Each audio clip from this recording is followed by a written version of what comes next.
Bismillahirrahmanirrahim. Assalamu alaikum. Peace be always with you.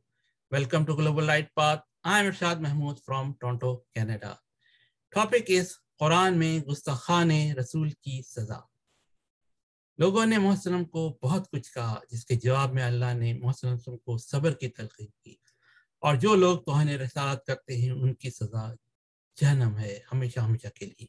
تفصیلات کے لیے سورۃ القلم آیت 2 سے 7 تک، آیت 7 تک، آیت نمبر 2 سے آیت نمبر 7 تک. سورہ توبہ آیت نمبر 64 سے 66 تک. سورہ طہ آیت نمبر 130. سورہ قاف آیت نمبر 39. سورہ مزمل آیت نمبر 10.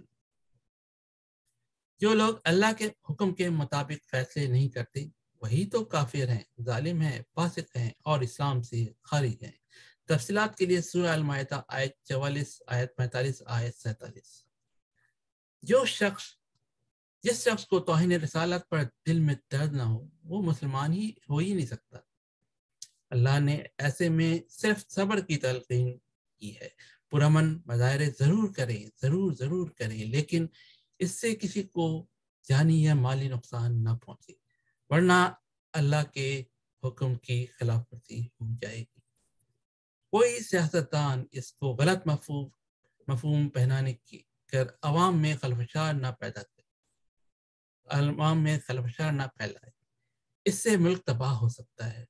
حکومت کو چاہیے کہ ملک میں خلفشار روکنے کے لیے اور لوگوں کا نفس مجروح ہونے سے بچانے کے لیے توہین رسالت کے مرتکب شخص پر بھاری سے بھاری جرمانہ عائد کرے اور زیادہ سے زیادہ 10 سال قید کی سزا بھی مقرر کرے. رسول وسلم رحمت بنا کر بھیجے گئے تھے، زحمت نہیں. جو قرآن کو پڑھتا ہو لیکن عمل کچھ اور کرتا ہو وہ یقیناً منافق ہے اور شیطان کا چیلا ہے. ملک میں خلفشار پھیلنے سے اور ملک کو اللہ کے حکم کی خلاف ورزی سے بچانے کے لیے آئیے ہم سب مل کر اس کے لیے کوشاں ہوتے ہیں. السلام علیکم.